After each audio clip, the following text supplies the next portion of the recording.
Drama की starting में हम यहाँ पर लीजा को देखते हैं जहाँ पर वो एक गायना के पास गई होती और यहाँ पर वो जो गायक था उसे देखकर तो वो शॉक ही हो जाती है क्योंकि वो फूशन था। अब आप सोच रहे होंगे कि एक लड़की को देखकर इतना शॉक में क्या आना। असल में फूशन उसका एक्स बॉयफ्रेंड होता है। जहाँ पर हमें पास के कॉलेज का सीन भी बताया जा रहा था। लीजा अपने फ्रेंड मिनी के साथ होती है एंड यहाँ पर मिनी उससे पूछने लगती है कि मैंने सुना तुम दोनों का झगड़ा हुआ है। ये बात का पता तो लीजा को था भी नहीं कि आखिर उनका आर्ग्यूमेंट किस चीज़ पर हो रहा था एंड यहाँ पर फूशन ने उससे ब्रेकअप कर लिया था। लीजा उससे पूछने तो वाली थी कि आखिर वो आगे जाके अपनी स्टडीज़ किस में कंप्लीट करेगा एंड उसके फ्यूचर गोल्स क्या है, लेकिन यहाँ पर फूशन उससे बात ही नहीं करना चाहता था। मिनी भी यहाँ पर लीजा को एज उसकी बेस्ट फ्रेंड बताने लगती कि देखो तुम्हें एक लड़की के पीछे भागने की कोई ज़रूरत नहीं है, यहाँ पर कई सारे लड़के हैं और ऐसे भी इसकी तो बस शक्ल अच्छी है, आगे जाने के बाद हर एक मैन एक जैसे ही होते हैं। फिर हम यहाँ पर वापस से प्रेजेंट में आ जाते हैं जहाँ से लीजा जाने वाली थी, लेकिन यहाँ पर फूशन उसे बोलने लगता है तुम यहाँ पर चेकअप के लिए आई हो तो अपनी प्रॉब्लम नहीं बताओगी। लीजा यहाँ पर उसे अपनी प्रॉब्लम के बारे में बता देती है जहाँ पर फूशन कहता है कि उसके लिए तो मुझे तुम्हें चेक करना पड़ेगा और यहाँ पर लीजा नर्वस होने लग जाती है। फिर बाद में हमें लीजा अपनी स्टोरी बता रही थी कि वो बेचारी दिन रात काम क्या करती है एंड यहाँ पर जब वो हॉस्पिटल में भी आई थी तब उसके सारे डॉक्यूमेंट्स यहाँ वहाँ घूम चुके थे। साथ साथ यहाँ पर कई लोग थे जो उसे इतनी कम उम्र में गायक के पास आते हुए देख कुछ शक करने लगे थे और उसकी मॉम भी यहाँ पर उसके ऊपर बहुत गुस्सा करती है। फिर हम वापस से प्रेजेंट में आते हैं जहाँ पर लीजा फूशन से कहने लग जाती है कि क्या वो फीमेल गायक के साथ अपना इंटरचेंज करवा सकती है या फिर नहीं। पर इसके पहले यहाँ पर उसकी मम्मा आ जाती है जो कहने लगती है कि तुम्हारा चेकअप शुरू भी हुआ या फिर नहीं, क्योंकि मैं यहाँ पर तुम्हें सबसे बेस्ट गायक के पास लेकर आई हूँ। फूशन यहाँ पर कहने लग जाता है कि आपकी नज़रों में लगता है मैं बहुत अच्छा डॉक्टर हूँ, लेकिन लगता है किसी और की नज़र कुछ ज़्यादा ही ख़राब है। फिर वो लीजा से कहने लग जाता है कि अगर तुम्हें चेकअप नहीं करवाना है तो तुम बाहर जा सकती हो क्योंकि और भी पेशेंट्स हैं जो कि मेरा वेट कर रहे हैं। आंटी यहाँ पर डॉक्टर फूशन को मनाने लग जाती है, कहती कि ऐसी बात नहीं, ये बस थोड़ी सी नर्वस है, आप चेकअप को करवा सकते हो। फिर बाद में यहाँ पर वो उसका चेकअप करने जाता तो है लेकिन लीजा नर्वस हो जाती है और चिल्ला देती है। इतने में दूसरी नर्स आ जाती है एंड लीजा यहाँ पर फीमेल डॉक्टर के लिए पूछने लगती है तो फिर फूशन उसे बाहर की ओर भेज देता है।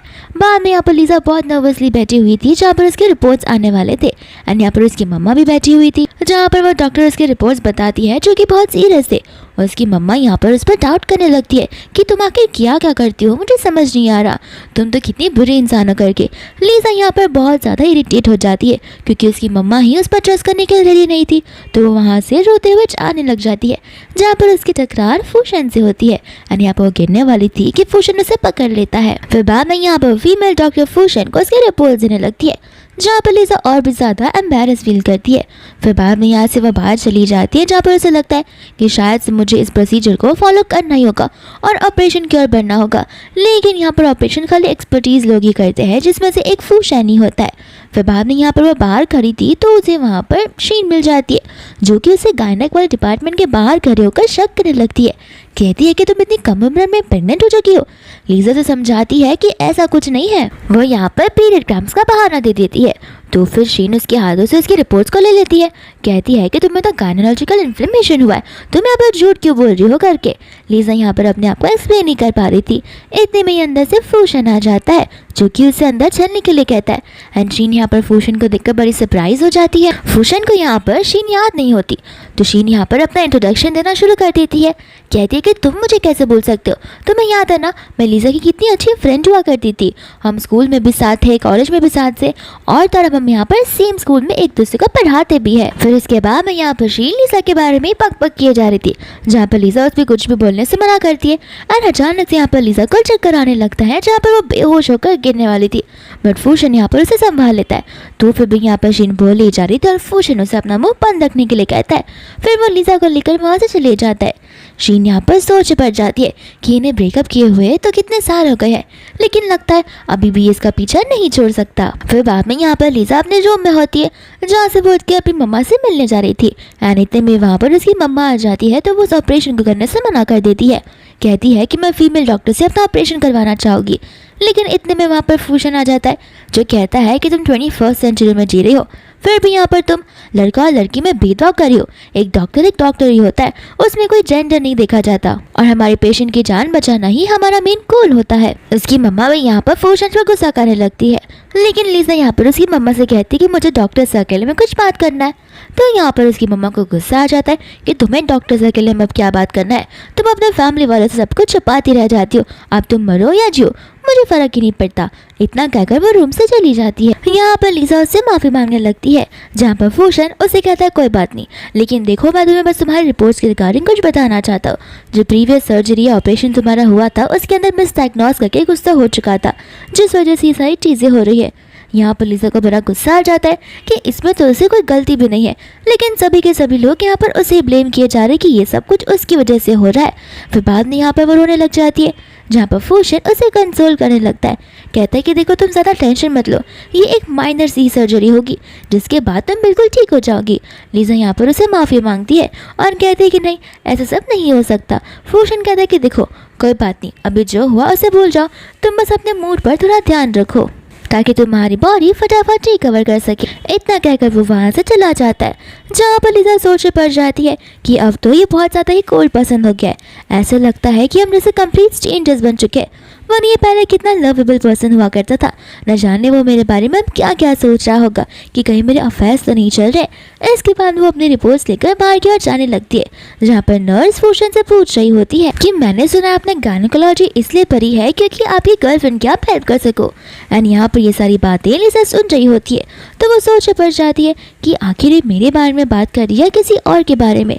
फिर बाद में यहाँ पर नर्स कहती तो है, लेकिन मैंने ये भी सुना है कि आपका ब्रेकअप हो चुका है। तो फिर यहाँ पर फूशन बताने लग जाता है कि हाँ बात तो तुमने सही सुनी है, लेकिन हमारे ब्रेकअप को बहुत टाइम हो चुका है। यहाँ पर नर्स उस पर चांस मारना शुरू कर देती है और इसके साथ फ्लर्ट करती है, कहते हुए कि देखो अब तुम मेरे पास भी चांस है क्योंकि आप इतने हैंडसम जो हो। लिसा यहाँ पर सोच में पड़ जाती है कि हमें ब्रेकअप हुए कितनी ज़्यादा टाइम हो गया है, एंड उस टाइम पे मैंने उसके इस गायनेक वाले प्रोफेशन को बहुत ज़्यादा हेट दिया था। उसके पीछे का रीज़न तो मुझे खुद को नहीं पता था। लिसा तो यहाँ से चली जाती है और फूशन यहाँ पर उस नर्स को उसके साथ में फ्लर्ट करने से मना कर देता है। साथ साथ यहाँ पर नर्स उससे लिसा की रिपोर्ट भी दे देती है। फिर बाद में हम यहाँ पर उस चालाक शीन को देखते हैं, जो कि अपने सभी कलीग्स को लिसा के बारे में सारी बातें बता रही होती है। और ऐसा नहीं कि वो नॉर्मल बता रही हो, वो यहाँ पर उन्हें चढ़ा बढ़ाकर सारी चीज़ें बता रही थी ताकि यहाँ पर वो सभी लोग उस बेचारी को जज करने लगे। और यहाँ पर ठीक ऐसा ही होता है, जब लिसा यहाँ पर स्कूल में पढ़ाने के लिए जा रही होती है तब वहाँ पर कोई पेरेंट्स आ जाता है, जो कि आते ही लिसा को थप्पड़ मार देते और धक्का तक देते थे कि आखिर तुम इस कॉलेज में कैसे पढ़ा सकती हो, तुम जैसे लोगों को तो यहाँ से रस्टिकेट कर देना चाहिए। लिसा यहाँ पर समझ जाती है कि उन्हें उसके बारे में कुछ तो पता है, लेकिन यहाँ पर वो ऐसा नहीं है जैसा वो सोच रहे हो, तो वो उन्हें समझाने लग जाती है। लेकिन उसका जो हस्बैंड होता है उसे थप्पड़ मार देता है, कहता है कि अपना नाटक बंद भी करो, तुम कितनी बड़ी बीमारी लेकर आई हो तुम्हें पता भी है। साथ साथ यहाँ पर वो लोग बताने लगते कि हमारे बच्चे स्कूल में पढ़ते, न जाने तुम्हारे इन्फ्लुएंस से वो क्या कुछ ना करने लग जाए। यहाँ पर शीन और बाकी की टीचर्स भी होती है, एंड शीन यहाँ पर आग में घी लगाने का काम करती है। वो यहाँ पर उस पेरेंट को कह रही होती है कि आपको पता नहीं है, लास्ट टाइम जब आपके हस्बैंड यहाँ पर आए थे तब मैंने देखा था ये आपके हस्बैंड के साथ में फ्लर्ट कर रही थी। यहाँ पर उस आंटी को गुस्सा आ जाता है, जहाँ पर लिसा के बाल खींचना शुरू कर देती है। वो तो लिसा की बातों को सुनने के लिए रेडी तक नहीं थी, एंड यहाँ पर शीन तमाशे का मजा ले रही होती है। इतने में यहाँ पर वहाँ पर हेड मास्टर आ जाते हैं, जो आती लिसा को चिल्लाना शुरू कर देते हैं, कहते हैं कि तभी मैं सोचो कि तुम इतनी छुट्टियाँ क्यों लिया करती थी। यहाँ पर लिसा उन्हें कहने लग जाती है कि मैं छुट्टियाँ इसलिए लिया करती थी क्योंकि मेरे स्टमक में पेन हुआ करता था, बस इस वजह से। वरना यहाँ पर आज तक ऐसा एक दिन नहीं रहा है जहाँ पर मैंने बिन मतलब की छुट्टी ली हो। मैं यहाँ पर एक्स्ट्रा काम भी किया करती थी ताकि मैं बच्चों को एक्स्ट्रा लेक्चर्स दे सकूँ, और मेरे बच्चे हमेशा हर एक सब्जेक्ट में टॉप किया करते हैं। मैं हमेशा उन पर ही फोकस करती हूँ, और ये छुट्टियाँ मेरे स्टमक एक की वजह से थी, ना कि खाली मजे करने के लिए। गुस्से में आकर यहाँ पर हेडमास्टर लिसा को सस्पेंड कर देते हैं। आंटी यहाँ पर लिसा को वापस थप्पड़ मारने वाली थी, लेकिन इतने में ही किसी के चिल्लाने की आवाज़ होती है, और वो होती है फूशन की, जहाँ पर हम फूशन को एक बहुत लग्जरी कार से बाहर निकलते हुए देखते हैं। शीन तो यहाँ पर फूशन को देखकर बड़ी खुश हो जाती है, लेकिन फूशन यहाँ पर उसे इग्नोर कर देता है। बाद में वो बाकियों को बताने लगता है कि लीजा की जो बीमारी है वो उसके प्रीवियस डॉक्टर की मिस्टेक की वजह से हुई है, इसमें उसकी कोई गलती नहीं है। और आप जो इतना इसे सुना रहे हो, इसे मारने की कोशिश कर रहे हो, इस चीज़ की वजह से लीजा आप सभी पर केस भी कर सकती है।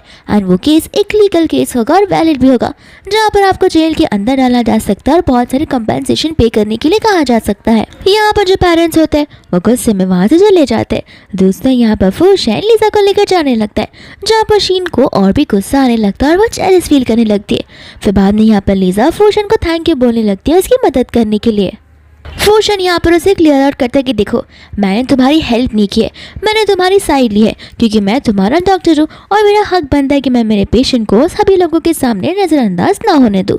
तो मैंने बस तुम्हारा साइड लिया है, इसमें कोई थैंक यू बोलने वाली बात नहीं है। फिर बाद में यहाँ पर वो सिर्फ प्रिस्क्रिप्शन देने लगता है और उन चीज़ों को फॉलो करने के लिए कहता है। एंड बाद में यहाँ पर वो उसे वीचैट पर ऐड करने के लिए कहता है। लीजा यहाँ पर सोच में पड़ जाती है कि लीजा ने तो उसे ब्लॉक कर दिया था, लेकिन उसे ऐसा लग रहा होता है कि लीजा वीचैट पर है ही नहीं।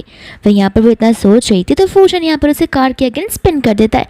कहता है कि क्यों, तुम्हें क्या शर्म आ रही है अपने एक्स बॉयफ्रेंड को अपना फ़ोन नंबर देने की। लीजा को यहाँ पर समझ नहीं आ रहा होता कि वो आखिर क्या ही जवाब दे, क्योंकि वो जो कुछ भी कहेगी उसे झूठ लगेगा या फिर उसे हर्ट हो जाएगा। फिर फूशन यहाँ पर उससे क्लोज चला जाता है एंड उसे पूछता है कि मुझे पता है तुम अभी भी मुझे लाइक करते हो। यहाँ पर लीजा नर्वस हो जाती है और उसे धक्का दे देती है, कहती कि नहीं, ऐसी कोई भी बात नहीं है, तुम्हारा मेरा रिलेशन सिर्फ एक डॉक्टर और पेशेंट का है। इतना बोलकर एम्बैरेस या ह्यूमिलेट होते हुए वहाँ से वो भाग जाती है। और तो यहाँ पर फूशन को भी समझ आता है कि वो यहाँ से भागने की बस कोशिश कर रही है, क्योंकि वो सिचुएशन को हैंडल नहीं कर पाएगी और ना ही फेस कर पाएगी। इसके बाद में यहाँ पर लीजा अपनी मम्मा के साथ अपने घर पर होती है, जहाँ पर वो अपनी मम्मा को कहने लग जाती है कि उसे वो जॉब को क्विट करना है। ये बात सुनते ही यहाँ पर उसकी मम्मा गुस्से में आ जाती है, कहती है कि तुम्हें समझ भी आ रहा है कि तुम क्या बोल रही हो, तुम जॉब क्विट करना चाहती हो। तुम्हें पता है तुम्हारी टेस्ट रिजल्ट निकालवाने के चक्कर में कितने सारे पैसे चले गए और अब तुम यहाँ पर जॉब क्विट करना चाहती हो जहाँ पर हम पूरे कंगाल बन जाए। लीजा यहाँ पर अपनी मम्मा को समझाने लग जाती है कि मैं ये इसे बस एज अ ब्रेक लेना चाहती हूँ और उसके बाद में मैं कोई और अच्छा सा जॉब ढूंढ लूँगी, मैं वहाँ पर और काम नहीं कर सकती हूँ। यहाँ पर उसकी मम्मा उसे गुस्सा होने लगती है, कहते हैं कि तुम्हें पता है मैं तुम्हारी ग्रैंडमा से कितना ज़्यादा बेग किया है ताकि वही सारी बातें जाकर किसी को बताए ना, और तो और इस चीज़ों की वजह से तुम्हारी अब शादी भी नहीं हो पाएगी। सारी चीज़ों में सिर्फ और सिर्फ तुम्हारी गलती और तुम्हारे दोष है। लीजा यहाँ पर गुस्से में उन्हें कहने लग जाती है कि आखिर आपको कितनी बार समझाया जाए, इसमें मेरी कोई गलती नहीं है, लास्ट टाइम के डॉक्टर से गलती हो गई थी, इसे माल प्रैक्टिस कहा जाता है जिस वजह से ये सब हुआ है। मॉम को गुस्सा आ जाता है, वो लीजा को थप्पड़ मार देती है, कहती है कि जो कुछ भी हो लेकिन तुम ये जॉब को क्विट नहीं कर सकती हो। लीजा यहाँ पर अभी भी उसे समझा ही रही होती है कि वो स्कूल में वापस कदम नहीं रख सकती, क्योंकि यहाँ पर पेरेंट्स यानी कि हर एक पेरेंट्स को अपनी सिचुएशन एक्सप्लेन नहीं कर पाएगी और हर कोई उसे समझ नहीं पाएगा। आंटी यहाँ पर गुस्सा हो जाती है, कहते कि तुम्हारे डैड का भी बाहर अफेयर था और तुम भी तो उसी की बेटी हो, तुम्हारा भी बाहर ही कहीं अफेयर था, इस वजह से आज ये सब हो रहा है। लीजा को यहाँ पर गुस्सा आने लगता है, लेकिन वो कुछ कह नहीं सकती थी कि उसकी मम्मा चिल्ला चिल्ला कर रोने लग जाती है। तो वो यहाँ पर फूशन को कॉल लगा लेती है एंड ऐसा नाटक करती है जैसे वो दवाई है उसके यहाँ पर भूल गई हो, एंड फूशन भी यहाँ पर उसका साथ देता है। फिर बाद में वो फूशन के यहाँ चली जाती है और उसे थैंक यू बोलने लगती है, झूठ बोलने में उसकी मदद करने के लिए और उसे उस सिचुएशन से बाहर निकालने के लिए। यहाँ पर फूशन कहने लग जाता है कि तुम क्या वहाँ पर रो रही थी और तुम्हारी मॉम तुम पर गुस्सा क्यों थी, जस्ट बिकॉज तुम्हें वो डिजीज़ हुई है। लीजा यहाँ पर बताने लग जाती कि नहीं, उस डिजीज़ की वजह से तो मुझे सुनने मिल तो रहा है, लेकिन मेरी मॉम यहाँ पर मुझे वो जॉब क्विट करने नहीं देना चाहती जो कि मुझे क्विट करना है और अब मैं वो जॉब नहीं कर सकती। फिर बाद में यहाँ पर फूशन सोचने पड़ जाता है। दूसरा लीजा यहाँ पर उसे सजेशन मांगने लगती है कि अगर कोई इसका फ्रेंड होगा जो कि उसे घर रेंट पर दे सकता है तो उसके लिए बड़ा अच्छा होगा, क्योंकि यहाँ पर लीजा को उसकी मम्मा से थोड़ा दूर जाना था। और यहाँ पर फूशन के पास ऐसा कोई तो होता है। फिर बाद में यहाँ पर लीजा से घर चली जाती है, जहाँ पर उस इंसान का घर तो बहुत ज़्यादा लग्जरियस और प्यारा होता है। लीजा सोच में पड़ जाती है कि इतने लग्जरियस घर के लिए इतना कम रेंट आखिर कोई कैसे ले सकता है। फिर बाद में यहाँ पर वो सोचने लगती है कि आखिर मेरा रूममेट मेल होगा या फिर फीमेल होगा, तो वो चिल्ला चिल्ला कर उसे नीचे बुलाना शुरू कर देती है एंड उसका रूममेट पीछे से आ जाता है, जहाँ पर लीजा उसे जैसे ही देखती है वो डर के मारे गिरने लगती है। एंड यहाँ पर उसका रूममेट कोई और नहीं बल्कि फूशन ही होता है जो उसे यहाँ पर गिरने से बचाता है। यहाँ पर लीजा से पूछने लग जाती है कि तुमने तो कहा था कि तुम्हारे फ्रेंड का होगा और तुम यहाँ पर क्या कर रहे हो, तुम भी क्या यहीं पर रहते हो। फूशन यहाँ पर उसे कहने लगता है कि मैंने तुमसे कब कहा था कि वो मेरा फ्रेंड है, और हाँ मैं यहीं पर रहता हूँ, तुम टेंशन मत लो, मैं मास्टर बेडरूम में रहूँगा, वहाँ पर और भी बेडरूम्स है जहाँ पर दूसरी और तुम रह सकती हो। लीजा यहाँ पर उसे कुछ बोल भी नहीं पाती, कहती कि अब मैं क्या ही कर सकती हूँ, मैंने यहाँ पर रेंट पे कर दिया है, वो भी पूरे 3 मंथ्स का, तो 3 मंथ्स तक यहाँ पर मुझे इसे झेलना ही होगा। इसके बाद में यहाँ पर नेक्स्ट मॉर्निंग आ जाती है जहाँ पर वो बाथरूम में जाती है एंड यहाँ पर वो फूशन को देखकर शॉक हो जाती है, कहते हैं कि तुमने ऐसे कैसे कपड़े पहन रखे। फूशन यहाँ पर उसे कहता है कि मैं जैसे भी कपड़े पहनूं इससे क्या मतलब है, लेकिन तुम अगर अंदर आ रही हो तो एक बार नॉक कर कर पूछना तो चाहिए अंदर कोई है या फिर नहीं। लीजा यहाँ पर उसे बोलती है कि तुम्हें लॉक कर कर रखना चाहिए, तुम यहाँ पर अंदर हो, हर बार कोई इंसान बाहर खड़े होकर थोड़ी ना पागलों जैसे पूछा रहेगा। फिर बाद में यहाँ पर उसका ध्यान उसकी मसल पे जाता है जहाँ पर फूशन कहता है कि यहाँ पर गंदी नजर डालो मत, और लगता है तुम्हें मेरी बॉडी पहले जैसी पसंद है। यहाँ पर लीजा उसकी बॉडी की तारीफ करने लगती है कि हाँ कॉलेज से तो ज़्यादा बेटर ही है।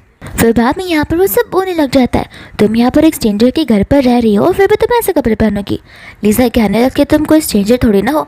यहाँ पर बताइए कोई बात नहीं, इतना कहकर वो वहाँ से शर्माते हुए भाग जाती है। फिर इसके बाद में यहाँ से लीजा जब जाने लगती है तो वहाँ पर बहुत ज़्यादा बारिश हो रही थी, जहाँ पर उसके पास अम्ब्रेला भी नहीं था, तो फिर वो भीगते हुए ही जाने वाली थी।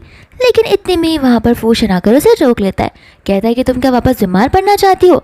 तो फिर यहाँ पर बताने लगते कि नहीं, मैं तो बस रोड क्रॉस करना चाहती हूँ ताकि उस तरफ से मैं कोई टैक्सी पकड़ सकूँ। यहाँ पर फूशन उसे राइड ऑफर करता है, बाद में वो अम्ब्रेला में उसे अंदर खींच लेता है और उसे लेकर अपने कार की ओर जाने लगता है, जहाँ पर लीजा भी हल्की हल्की सी भीगी भीगी हो गई थी एंड फूशन उसे देखकर मुस्कुराने लगता है। लीजा उसे बोलते कि तुम देखना क्या चाहते हो एंड यहाँ पर फूशन अपने कपड़ों को अनड्रेस करना शुरू करता है। लीजा यहाँ पर घबराने लगती, लेकिन फूशन तो बस उसे कोट ही दे रहा था ताकि उसे ठंडा लग जाए एंड यहाँ पर वो उसे कहने लगता है कि तुम्हारा दिमाग तो कुछ ज़्यादा ही चलता है। फिर बाद में यहाँ पर वो लोग घर पर पहुँच जाते हैं जहाँ पर लीजा को समझ नहीं आ रहा होता कि आखिर वो क्या पहनेगी, क्योंकि यहाँ पर उसने बहुत लिमिटेड कपड़े लाए होते हैं।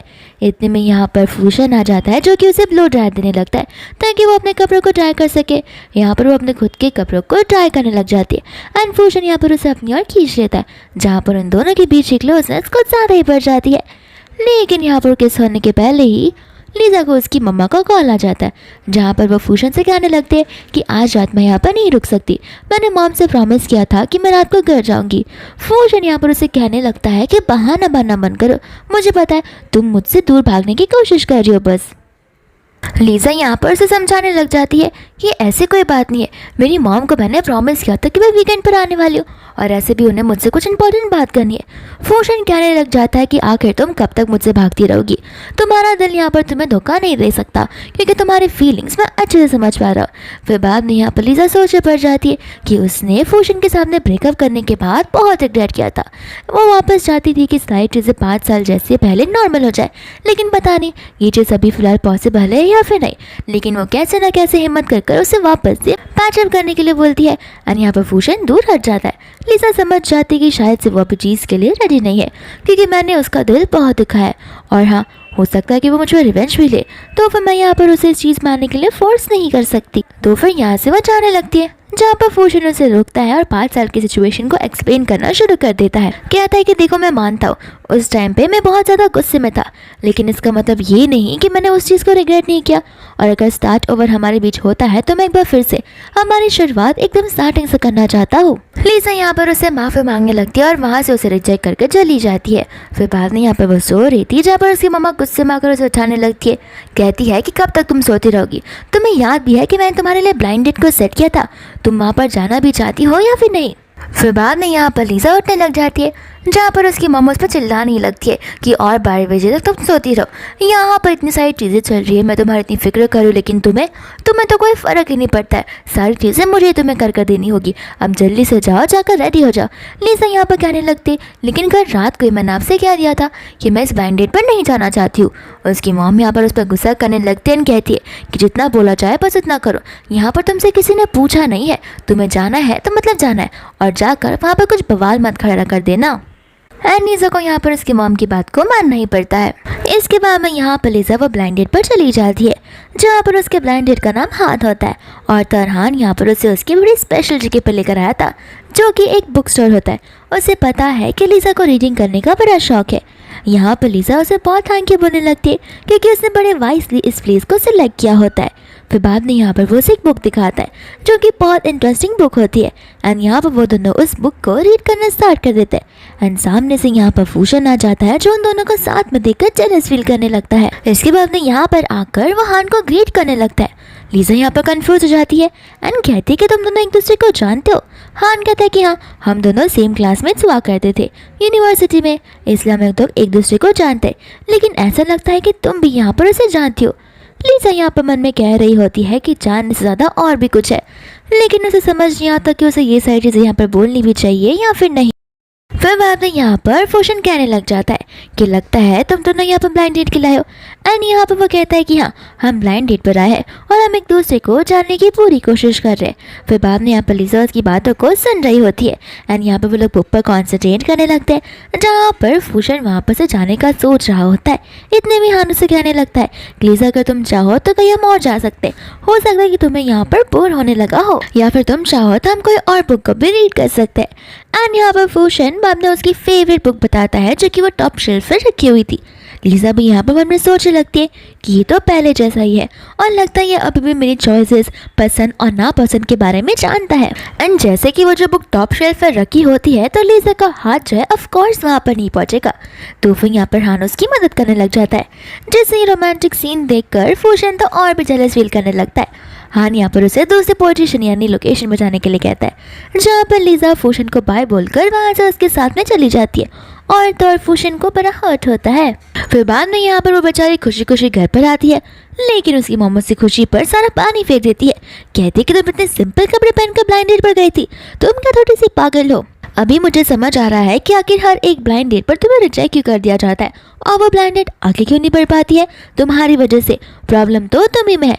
यहाँ पर लीजा पानी भी नहीं पीती और अपनी मॉम को इग्नोर कर सीधा बेडरूम में चली जाती है बुक रीड करने के लिए। यहाँ पर लीजा जब बुक रीड कर रही होती है तो उसे फूशन का कॉल आ जाता है जो कि उसे कल उसके साथ बाहर चलने के लिए कहता है, बट लीजा यहाँ पर उसे मना कर देती है, ये कहते हुए कि उसे कोल्ड हो गया।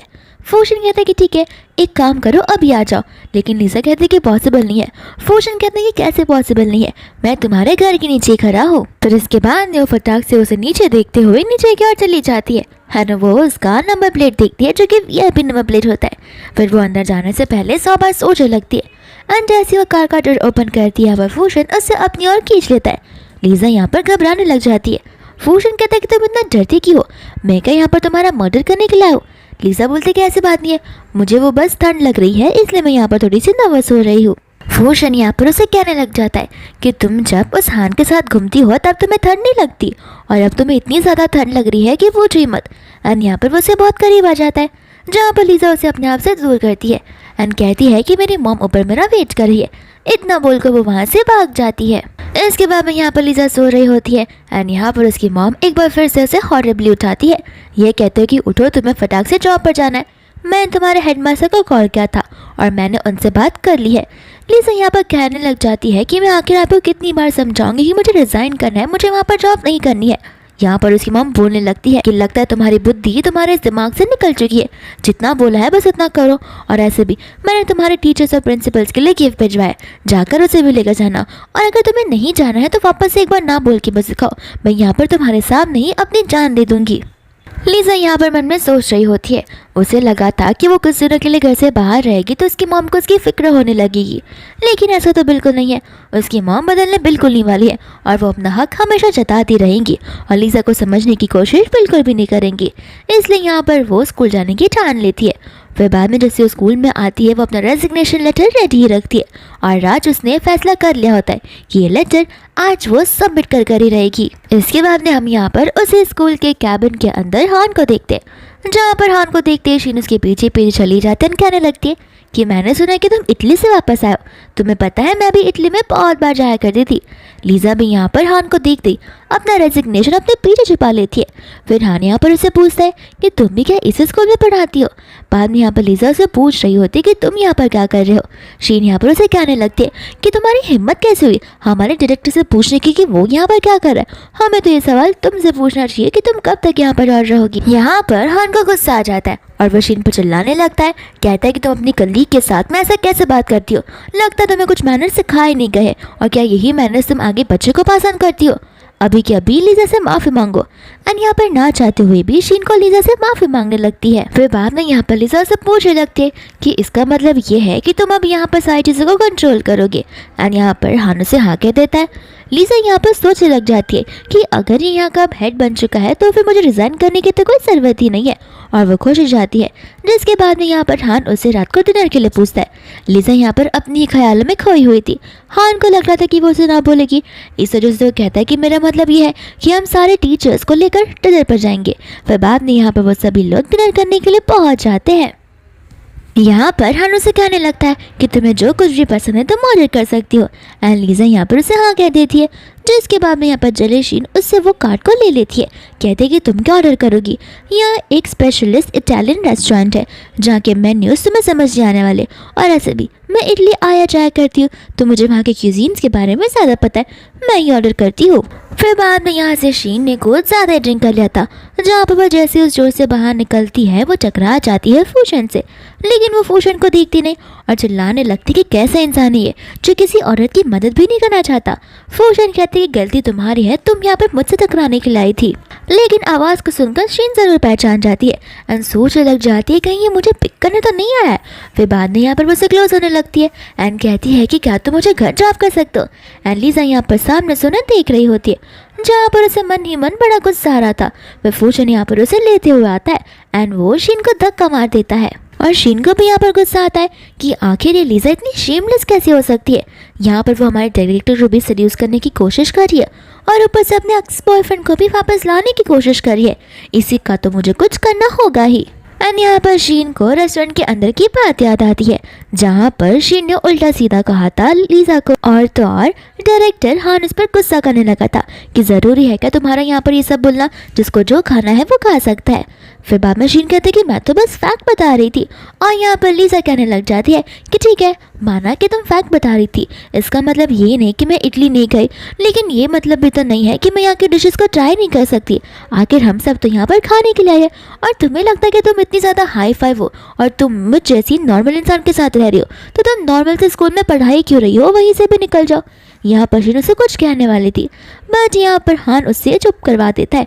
कहता है कि अभी के अभी लीजा से माफ़ी मांगो, और एक दिन में दूसरी बार उसे लीजा से माफ़ी मांगनी ही पड़ती है। फिर इसके बाद में यहाँ पर लीजा घर पर होती है, जहाँ पर वो अपना गुस्सा पिल्लो पर निकाल देती है और वो पिल्लो को शीन की शक्ल समझ रही थी।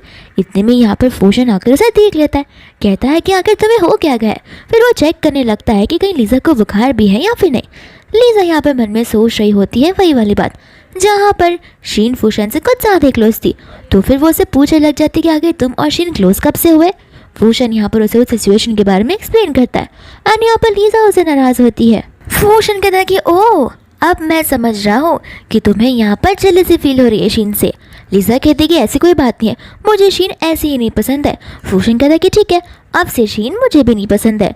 यहाँ पर लीजा को ये बात सुनकर अच्छा तो लगता है, लेकिन वो उसे टॉन्ट मारती है कि तुम क्या बच्चों जैसी चीज़ें बोलते हो। फिर बाद में यहाँ पर फूशन उसे नेक्स्ट नाइट डिनर और मूवी के लिए पूछता है, जहाँ पर लीजा खुशी खुशी उसे हाँ कह देती है। फिर लीजा जब अपने कैबिन में होती है तो फिर यहाँ पर उसे उसकी मम्मा का कॉल आ जाता है, जो कि उसे घर पर बुलाने लग जाती है। लीजा उन्हें मना कर देती है कहते हुए कि उसे अपने कलीग के साथ बाहर डिनर पर जाना है, और इसकी मॉम यहाँ पर गुस्सा होना शुरू हो जाती है कि क्या ज़रूरत है तुम्हें किसी के भी साथ बाहर जाने की, मैं तुम्हें जब घर पर बुला रही हूँ तब तुम्हें घूमना है, ज़रा मुझे उसका फ़ोन तो देना, कौन है वो जिसके साथ तुम बाहर जाना चाहती हो। फिर इतने में वहाँ पर सामने से हान आ जाता है, जहाँ पर हान भी उसे डिनर के लिए पूछता है और उसकी मॉम को लगता है कि वो हान के साथ डिनर पर जाने वाली है। तो वो लीजा से कहने लग जाते कि मैंने खामोखा तुम पर चिल्ला दिया, तुम मुझे पहले बता देती कि तुम मिस्टर हान के साथ डिनर पर जाने वाली हो, तो मैं तुम्हें इतना सुनाती नहीं। मिस्टर हान बहुत ही प्रेस्टीजियस मैन है, वो बहुत बड़ी फैमिली से बिलोंग करते हैं, वो उन्होंने इटली में पढ़ाई की है और वो तो इकलौते बच्चे हैं जहाँ पर सारा लाड प्यार उन्हें और उनकी वाइफ को ही मिलने वाला है। तो फिर तुम सही कह रही हो। इतना सब वो बोल रही होती है जहाँ पर लीजा अपनी मम्मा का कॉल ही कट कर देती है। लीजा कहते कि माफ़ कर देना, मेरी मम्मा की बातों को दिल पर मत लेना। हान कहता है कि इसमें क्या हुआ, उन्होंने भी ऐसे कहाँ झूठ बोला है, तुम मेरे साथ डिनर पर चल सकती हो, हम टाइम स्पेंड कर सकते हैं और हम एक दूसरे को थोड़ा बहुत जान भी सकते हैं, एंड धीरे धीरे ही तो चीज़ें आगे बढ़ेंगी। इतने में यहाँ पर उसे फूशन का कॉल आने लगता है, जहाँ पर लीजा फूशन के कॉल को पिक नहीं करती और यहाँ पर वो हान से माफ़ी मांगती है, ये कहते हुए कि वो ऑलरेडी किसी के साथ आज रात को डिनर डेट पर जा रही है।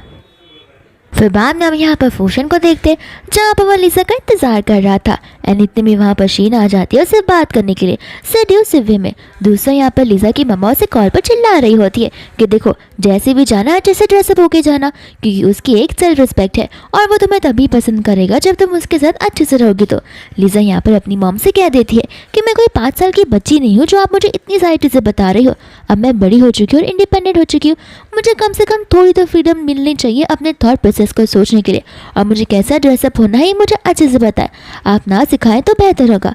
फिर वो कॉल कट कर देती है जहाँ पर वो सामने फूशन और शीन को देखती है और उसे समझ आ रहा होता है कि वो दोनों कितनी क्लोज है। यहाँ पर वो गुस्सा हो जाती है, कल रात को तो बड़ा बोल रहा था कि तुम शीन को हेट करती हो तो मैं भी शीन को हेट करूँगा, और अब देखो कैसे उसका चिपका हुआ है और खिलखिलाते हुए मुस्कुरा रहा है। यहाँ पर फूशन कॉल कर रहा होता है लिसा को ताकि वो आकर उसे शीन से बचा ले, लेकिन यहाँ पर लिसा उसका कॉल पिक करती नहीं है और वो गुस्से में वापस स्कूल के अंदर चली जाती है जहाँ पर वो स्टाफ रूम में हान को देखती है। यहाँ पर हान को लगता है कि शायद से लीजा ठीक नहीं है तो वो उसे चेक करने जाता है, लेकिन लीजा यहाँ पर उसे चेक करने देती नहीं है। हान यहाँ पर उसे सजेशन देने लगता है कि देखो अगर तुम्हें लग रहा है कि तुम्हारी इम्यूनिटी वीक है तो फिर तुम्हें थोड़ी रनिंग करनी चाहिए जिसकी वजह से तुम थोड़ी स्ट्रांग बन जाओगी, और अगर तुम्हें चाहिए तो मैं तुम्हें कंपनी भी दे सकता हूँ। यहाँ पर लिसा सोच पड़ जाती है कि अगर अभी वो बाहर गई तो उसे फूशन मिल जाएगा और उसे फूशन को असल में इग्नोर करना है, तो वो हान से कह देती है कि हम आज ही भागने के लिए चलेंगे, कल तक का इंतज़ार क्यों करना है। यहाँ पर हान से बोलता है लेकिन तुम्हारा तो आज डिनर डेट था ना, उसका क्या होगा। लिसा यहाँ पर बात को टाल देती है, कहती है कि डिनर डेट से ज़्यादा इंपॉर्टेंट तो रनिंग है, हेल्थ का ज़्यादा ख्याल रखना चाहिए। फिर इसके बहुत टाइम बाद यहाँ पर लिसा घर पर आ जाती है जहाँ पर फूशन से कहने लग जाता है कि मैंने तुम्हें इतने कॉल्स किए लेकिन तुमने मेरे कॉल का कुछ रिस्पांस नहीं किया, उसका जवाब मैं क्या समझूँ। यहाँ पर लिसा से कहने लगते कि वो मैं थोड़ी सी बिजी हो गई थी इस वजह से मैं तुम्हारा कॉल नहीं पिक कर पाई और मेरी फ़ोन भी बंद हो चुका था। बाद में यहाँ पर फूशन से करीब आ जाता है एंड कहता है कि मुझे पता है तुम कहाँ पर गई थी। लिसा कहती कि हाँ तो उसमें मैं क्या ही कर सकती हूँ, मैं तो यहाँ पर रनिंग के लिए गई थी, वो भी किसी के साथ में। यहाँ पर वो उसे पूछने लग जाता है कि आखिर तुम किसके साथ में गई थी। लिसा यहाँ पर मन में सोचने लगती है कि ये कौन होता है मुझे क्वेश्चंस पूछने वाला, यहाँ पर खुद वो उसके साथ में इतना चिपक रहा था और अभी मुझसे सवाल करेगा। तो यहाँ पर वो उसे क्या देती है कि तुम मेरी मॉम नहीं हो जहाँ पर मैं तुम्हें इन सारे सवालों का जवाब दूंगी। तो इतना कहकर वो जाने लगती है, लेकिन यहाँ पर फूशन उसे रोक लेता है। फूशन यहाँ पर उसे कहने लगता है कि देखो अगर तुमने आज इस बात को सॉल्व नहीं किया तो याद रखना फ्यूचर में जाकर तुम मुझसे कुछ क्वेश्चन पूछने का हक भी नहीं जता सकती। यहाँ पर उसके हाथ में पेन हो रहा था तो लिसा कहने लगती है कि तुम्हारी वजह से मुझे हाथ में दर्द हो रहा है, जहाँ पर वो उसका हाथ छोड़कर उसे सॉरी कहने लगता है। इतने में यहाँ पर फूशन के नंबर पर किसी का कॉल आने लगता है एंड यहाँ पर वो नंबर को लिसा देखती पहचान जाती है कि ये तो शायद से शीन का नंबर है और वो उसे इस समय पर कॉल कर रही है। इससे तो मुझसे कहा था कि वो दोनों कांटेक्ट में है भी नहीं, कितना बड़ा झूठा है ये। तो फिर यहाँ पर वो गुस्से में जाने लगती है। फूशन कहता है कि तुम इस कॉल की वजह से मुझसे छोड़कर जा रही हो और तुम मुझ पर गुस्सा हो। यहाँ पर लिसा कहने लगती है कि नहीं आखिर मैं तुम्हें क्यों बताऊँ कि मैं तुम पर गुस्सा हो। एंड यहाँ पर वो बताने ही लग जाती है कि तुम्हें पता है कि मुझे शीन पसंद नहीं है और तुमने तो मुझसे प्रॉमिस किया था कि अगर मैं शीन को हेट करती तो तुम भी उसे हेट करोगे और तुम उससे बात भी नहीं करोगे। लेकिन इन दी एंड तो उनके साथ में तुम बड़े खिलखिलाकर हंसकर बातें कर रहे थे, इसलिए तुम बहुत बड़े झूठे हो। यहाँ पर जानू से हक करते हुए सॉरी बोलता है, कहता है कि लगता है हमारे बीच में कुछ मिसअंडरस्टैंडिंग हो गई है। फिर वो वाली बात को पूरी तरीके से एक्सप्लेन करना शुरू कर देता है एंड प्रॉमिस करता है कि अब से ऐसा कुछ भी नहीं होगा। फिर बाद में यहाँ पर वो उसके बड़े क्लोज आ जाता है जहाँ पर वो लिसा को गेस करने ही वाला था कि लिसा नर्वसनेस में उसे धक्का मार देती है, कहती है कि बहुत रात हो चुकी है हमें अब सोना चाहिए एंड यहाँ पर वो जाने लगती है। यहाँ पर फूशन उसे कहते हैं कि तुम क्या मेरे रूम में मेरे साथ सोना चाहती हो क्योंकि तुम मेरे रूम की डायरेक्शन में जा रही हो। लिसा कहने लगती है कि वो तो गलती से हो गया, मुझे थोड़ा डिजीनेस फील हो रहा था। फिर बाद में वो अपने रूम में फटाक से भाग जाती है एंड यहाँ पर फूशन तो उस पर हंसे ही जा रहा था एंड यहाँ पर रूम के अंदर आते ही वो कुछ ज़्यादा ही शाय फील करने लगती है। आज उसे समझ आ रहा था कि उसे बहुत नर्वस फील हो रहा है। इतने में यहाँ पर उसे उसकी मॉम का कॉल आ जाता है जो उसे कहने लगती है कि देखो मैं मानती तो मुझ पर गुस्सा, लेकिन ये सब मैं तुम्हारे लिए तो कर रही हूँ, अच्छे से ड्रेसअप होकर कल हान के साथ में डिनर डेट पर जाना। लिसा यहाँ पर सोचने लगती है कि मैं उसके साथ क्यों डिनर डेट पर जा रही हूँ। फिर उसे याद आता है कि यहाँ पर उसे अपनी मॉम को बहाना मारा था जहाँ पर हान उसी समय आ गया था, तो उसकी मॉम को लग रहा था कि वो उसके साथ में डिनर डेट पर जाएगी और उसकी मॉम यहाँ पर उसे कह रही होती है कि देखो एक हान ही बस तुम्हारे पास बचा है, वरना तुम्हारे पास आखिर कौन ही है। लिसा अपनी मॉम को कहने लग जाती है कि सिर्फ हान ही नहीं है मेरे पास, और भी लोग हैं जो मेरे पीछे पड़े। यहाँ पर उसकी मम्मा उसके बारे में बताने के लिए कहती है, जहाँ पर लिसा के दिमाग में सिर्फ और सिर्फ फूशन ही आता है। लेकिन वो अपनी मम्मा को कुछ बिना बताए कॉल कट कर देती है और फूशन की बात को सोचकर फ्लश करने लग जाती है और धीरे धीरे स्माइल भी करती है। इसके बाद में यहाँ से लिसा अपने स्कूल से जा रही होती है, जहाँ पर वो थोड़ी उदास थी क्योंकि आज उसका तो प्लान था फूशन के साथ में बाहर जाने का, लेकिन वो हो नहीं पाया क्योंकि उससे ओवर टाइम वर्क करना पड़ा। इतने में यहाँ पर हान चाहता आता है और कहता है, लगता है तुम उदास हो गई हो ओवर टाइम वर्क कर कर। लिसा कहते कि ऐसी बात नहीं है, लेकिन मुझे कल के दिन छुट्टी चाहिए थी। हान कहता कि क्यों नहीं, तुमने आज ओवर टाइम वर्क किया है तो फिर तुम कल रेस्ट तो ले ही सकती हो। एंड यहाँ पर लिसा बहुत खुश हो जाती है, जहाँ पर वो दोनों एक दूसरे को हाई फाइव देखते हैं। एंड ये चीज़ देखते हुए फूशन को बिल्कुल अच्छा नहीं लगता है और वो बहुत जेलस फील करने लगता है। लिसा तो यहाँ पर खुश हो रही थी कि अब वो फूशन के साथ में डे स्पेंड कर पाएगी। यहाँ पर फूशन अपने घर पर बैठकर बुक रीड करने की नाटक करता है। इतने में यहाँ पर लिसा आ जाती है, जो कि उसे कल की मूवी के बारे में पूछने लगती है। लेकिन यहाँ पर फूशन से कह देता है कि नहीं, अब ज़रूरत नहीं है, जो मूवी देखनी थी वो आज खत्म हो चुकी है। लिसा उसे कहती कि ठीक है कोई बात नहीं, लेकिन हम कल कुछ तो करने जा सकते हैं। तो फिर यहाँ पर फूशन उसे साफ साफ मना कर देता है कि नहीं, मुझे कहीं पर भी नहीं जाना। लिसा उसे कहने लगता है कि अरे ऐसा क्यों, मैंने स्पेशली तुम्हारे लिए एक डे ऑफ लिया है ताकि हम दोनों टाइम स्पेंड कर पाए। और यहाँ पर फूशन उसे सीधा किस करने लग जाता है, जहाँ पर लिसा कन्फ्यूज हो जाती है और उसे अपने आप से दूर करती है एंड कहती है कि आखिर तुम्हें हो क्या गया है। फिर वो उसे बताने लगता है कि तुम्हारी भी प्रॉब्लम क्या है, तुम्हें क्या लगता है कि मुझे प्रॉब्लम नहीं होती होगी, तुम हमेशा यहाँ पर मेरे प्लान्स कैंसिल करती हो और उस हान के सामने तुम इतना ब्रॉडली स्माइल करती हो कि पूछो मत, तुमने आज तक मेरे सामने स्माइल किया भी नहीं है। लिसा भी यहाँ पर उससे गुस्से में कहने लग जाती है कि तुम्हें याद है ना तुम्हारे और शीन के बीच में क्या हुआ था, तो ठीक ऐसी मिसअंडरस्टैंडिंग यहाँ पर क्रिएट हो रही है। इतनी में यहाँ पर लिसा को उसकी मॉम का कॉल आने लगता है एंड यहाँ पर उसकी मॉम उसके और हान के ब्लाइंड डेट के बारे में पूछने लग जाती है कि आखिर तुम्हारा दिन कैसा गया। फूशन भी यहाँ पर उसकी मॉम की बातों को सुनकर कंफ्यूज हो जाता है। लिसा यहाँ पर फूशन से कहती है कि मैं कल तुम्हारे साथ थी, मैं कहीं डेट पर नहीं गई थी। फूशन यहाँ पर स्माइल करने लग जाता है। दूसरी ओर उसकी मॉम से चिल्ला चिल्ला कर पूछ रही होती है कि तुम्हें सुनाई भी दे रहा है मैं क्या कह रही हूँ। लिसा यहाँ पर साफ साफ कह देती कि मॉम देखिए, मुझे हान पसंद नहीं है एंड मैं उसके साथ आगे रिलेशनशिप नहीं बढ़ाना चाहती हूँ। ये बात सुनते ही फूशन को तो बड़ी खुशी होती है, लेकिन यहाँ पर उसकी मम्मा उस पर चिल्लाने लग जाती है, कहती है कि आखिर तुम्हारी प्रॉब्लम क्या है, एक ब्लाइंड डेट ढंग से जा रही थी पर तुमने उसे वापस खराब कर दिया। आखिर तुम्हें कौन ही पसंद करेगा, और अगर तुम्हें कोई पसंद है तो वो मुझे बता दो, मैं तुम्हें ना नहीं कहूँगी, बस 23 साल होने के पहले ही तुम यहाँ पर अपनी शादी करवा लेना।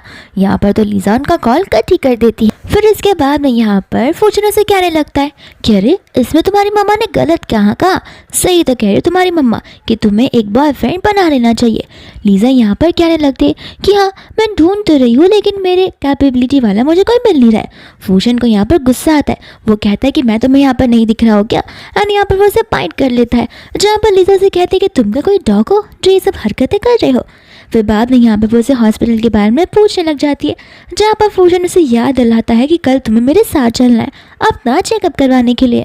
फिर इसके बाद में यहाँ पर लिसा बैठी होती है अपने अपॉइंटमेंट का वेट करते हुए, और मन ही मन वो अपने आप को कंसोल और कंफर्ट कर रही थी कि फूशन ने मुझसे कहा ये एक नॉर्मल सी डिजीज़ है जो कि क्योर भी हो सकती है, तो मुझे टेंशन लेने की और ओवर थिंक करने की इतनी ज़रूरत नहीं है।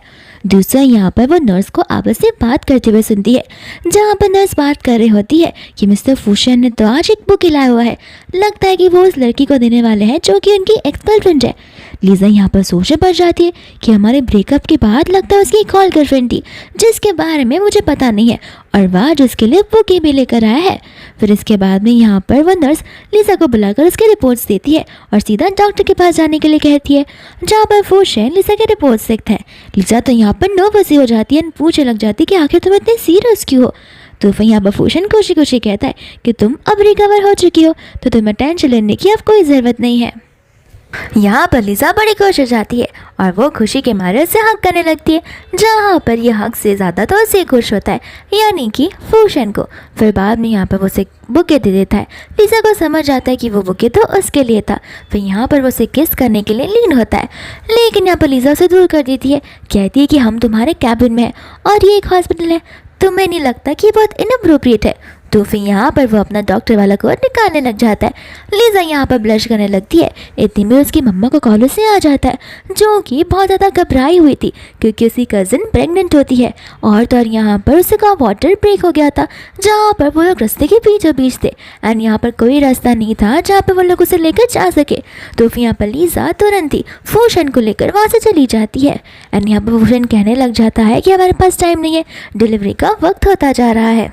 यहाँ पर उसकी मम्मा फूशन से कहने लग जाती है कि तुम डॉक्टर हो या पागल इंसान हो, क्योंकि हम यहाँ पर रास्ते पर है, डिलीवरी हम सभी के सामने कैसे कर सकते। लीजा यहाँ पर अपनी मम्मा को सुनाना शुरू कर दी थी कि भले ही हम रास्ते पे हो तो इसमें क्या हुआ, हम थोड़ी ना यहाँ पर कुछ बुरा काम करने के लिए आए। यहाँ पर उसकी मम्मा की जान की भी बहुत ज़्यादा फिक्र है हमें, अगर उन्हें कुछ हो गया तो, और क्या पता बीबी को भी इस वजह से हार्म पहुँच जाए। जब तक हम एम्बुलेंस का वेट करेंगे तब तक देरी हो जाएगी। और वो जाकर उन्हें ढेर सारे अम्ब्रेलास खरीदने के लिए कह देती है, जहाँ पर उसकी मम्मा अम्ब्रेला को लेकर आ जाती है। फिर बाद में यहाँ पर उसकी कज़न एक बेबी को डिलीवर करती है एंड यहाँ पर लीजा फूशन को देख रही थी कि उसे पास में ये गायनेक वाली चीज़ें बड़ी बुरी लगती थी।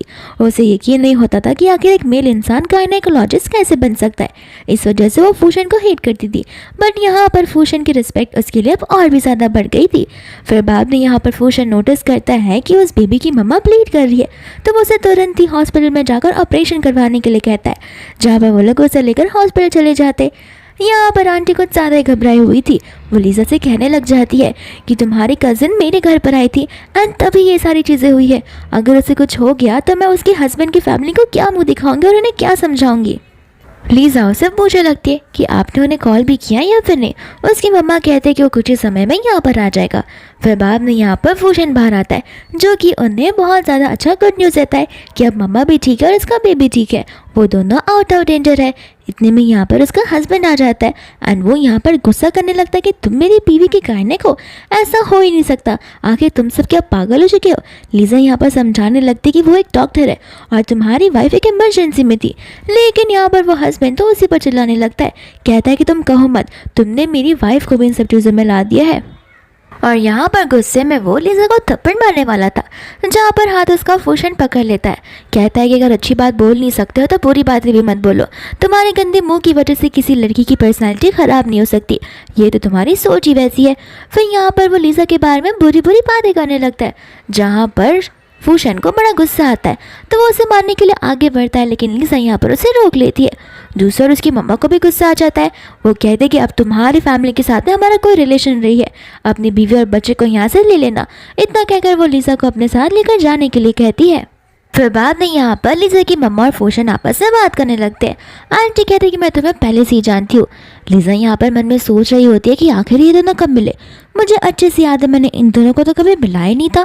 फिर आंटी यहाँ पर फूशन से पूछने लगती है, तुम ही लीजा के रूम में तो ना।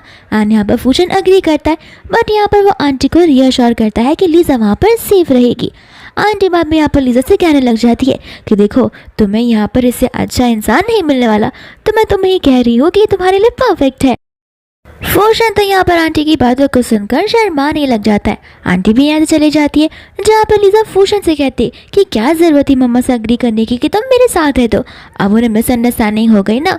फूशन बाद में यहाँ पर उसे उसका रजिस्ट्रेशन बताने लगता है, जो कि उसका होल्ड करता है आइडेंटिटी। एंड यहाँ पे लीजा बोलने लगती है कि मेरे पेपर्स तुम्हारे पास कैसा है।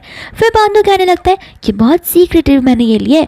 यहाँ पर लीजा उसे वो वापस देने लगती है, जहाँ पर फूशन उसे हक कर लेता है, कहता है कि अब तो ये तुम्हारे पास वापस तभी आएगा जब हमारा मैरिज रजिस्ट्रेशन होगा, और क्योंकि तुम हर बार भाग जाया करती हो इसलिए मैं ये तुम्हें फिलहाल तो नहीं देने वाला हूँ। इसके बाद में यहाँ पर उनका मैरिज सर्टिफिकेट आ जाता है, जहाँ पर लीजा बड़ी खुश हो जाती है। फिर इसके बाद में यहाँ पर वो उस मैरिज सर्टिफिकेट को देखकर मुस्कुराने लग जाती है, जहाँ पर उसे समझ आता है कि फूशन हमेशा से उसके लिए परफेक्ट ही है।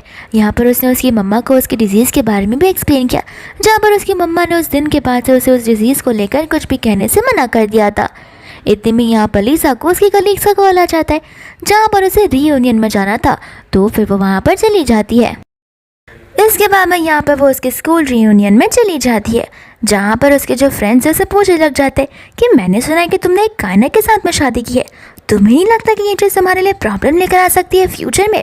तो फिर यहाँ पर लिजा बोलने लग जाती है कि इसमें कौन सी प्रॉब्लम है, वो एक डॉक्टर्स का प्रोफेशन है तो इसमें जज नहीं करना चाहिए हमें। यहाँ पर उसके फ्रेंड्स कहने लगते कि हाँ बात तो तुम सही कह रही हो, लेकिन एक गायनिक अगर फीमेल हो तो समझ आता है, एक मेल गायनिक होना थोड़ा सा वियर्ड बात है।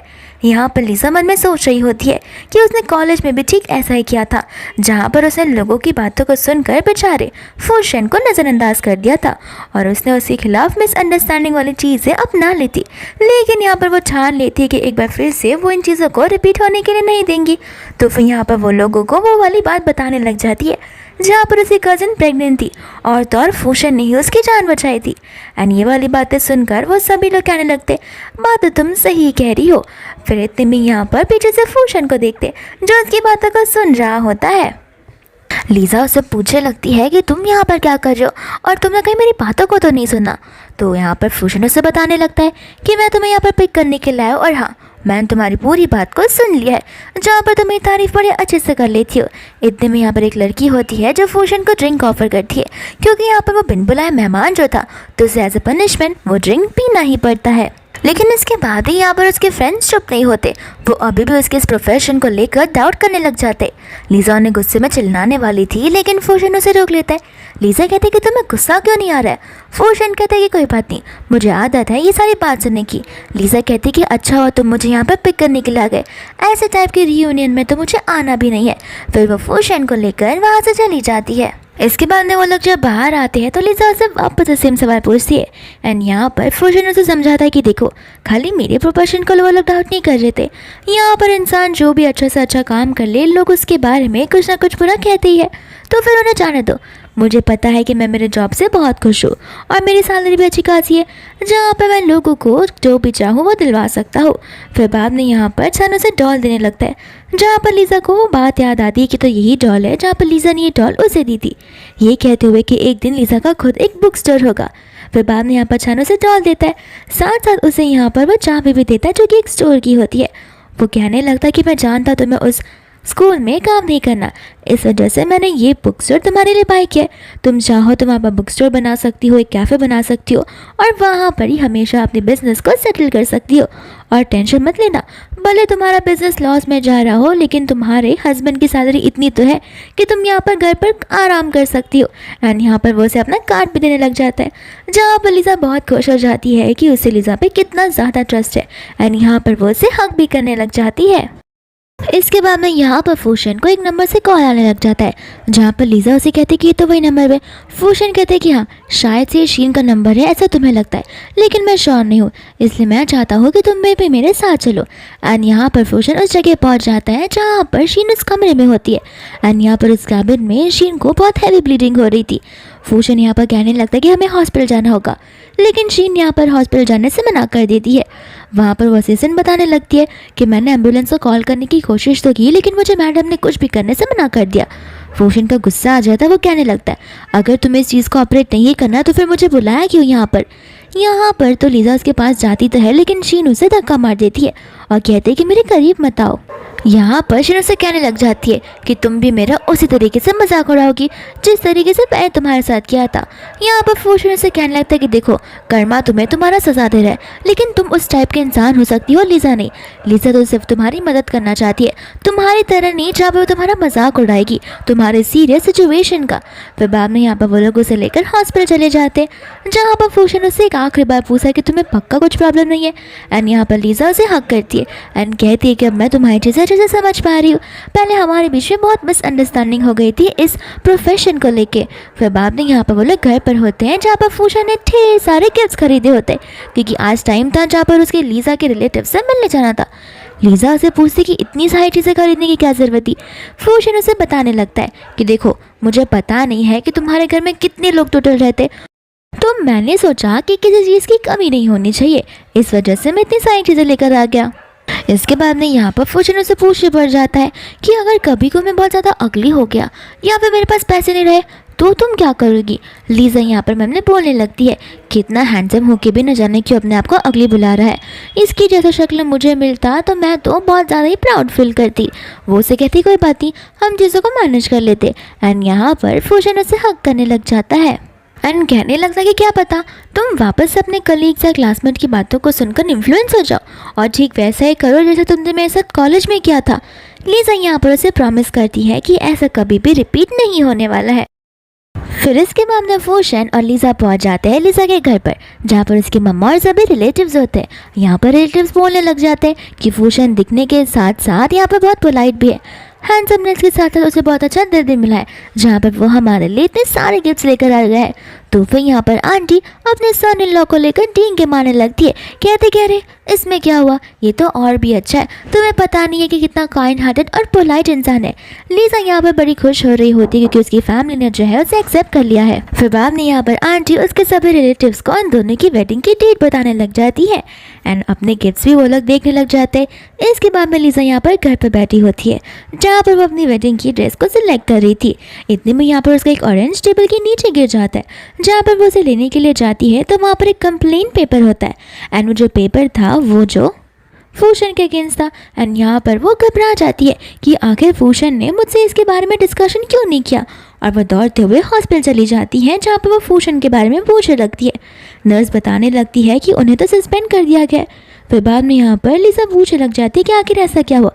उसे लग रहा था कि शायद उसे कज़न के हस्बैंड ने कंप्लेन की हो, लेकिन यहाँ पर वो उसे बताने लगती कि नहीं, एक नई पेशेंट जहाँ पर वो लोग उसे आधी रात को लेकर आए थे आपके साथ में, शीन नाम है उसका, और इसकी वजह से ये सब हो रहा है।